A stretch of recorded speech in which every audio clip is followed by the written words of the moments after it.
discovery of all time. Cave number 1. Now before you approach it, I'll give this quick demonstration. So here's a cave. Right now, these two openings that you see right here were not open at the time of discovery. These were punched through by archaeologists later. Okay, so take this rock face and then close it. All that was open was this little hole right here.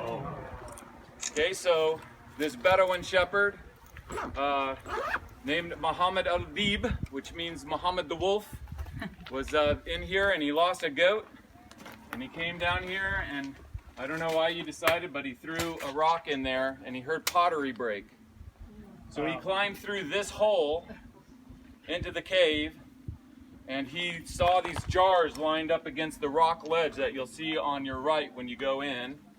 And so he saw these pottery jars and he thought, oh my goodness, I found this great treasure of gold or diamonds. And he opened up one of these things and was very disappointed that they were only full of weird writings on animal skins. And so that was the initial discovery. He took some of them back to the Bedouin camp. They made their way up to to Bethlehem. And then remember this Yigal Yadin that I've been telling you about at Hatzor? Yeah. You saw him again in the movie at Masada, Yigal Yadin. His father, whose name was Sutnik, is the one that went to Bethlehem right as the war was breaking out, because this was 1947 when these were discovered. And right as the war was breaking out, he went and purchased those. He realized they were authentic, purchased them, figured out where the cave was, and then archaeologists dug and found more scrolls in this cave. That started a kind of race or competition between the Bedouin and the archaeologists of who could find more scrolls. Now, if you got a competition between Bedouin and archaeologists, you always go with the Bedouin.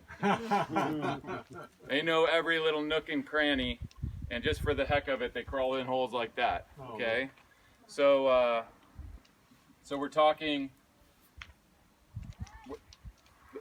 When you go in, because we're going to have to go in groups. When you go in, look at the ledge on your right, and that's where the scroll jars were lined up against. And then look back at this opening here, and there was sediment that was coming down from up here, because what they did, there's different theories about why the scrolls were in these caves. Okay, and probably the one that you've heard is that people were running down from Jerusalem at the 70 AD destruction. Have you heard that one? Yeah. And they were running with their scrolls, and then they hid them in the caves. Okay, personally, that doesn't make any sense at all to me. The other explanation that really makes sense to me is that the Essenes are down there copying their scrolls, and they're using their scrolls until they wear out, and then they retire them. And to this day, Jews, when they retire a scroll, they treat it like a dead body. And they honor it, and they take it, and they give it burial. And so that to think of these as the burial of scrolls, scroll cave burials by the Essenes, makes total sense to me.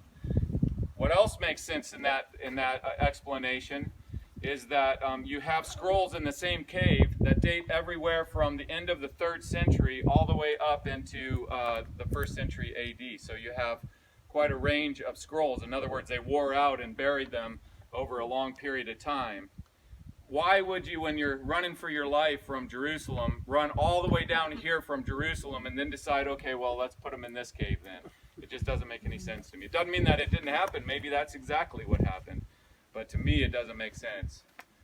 Okay, so you want the speech now or after we look at the cave? Let's look at the cave.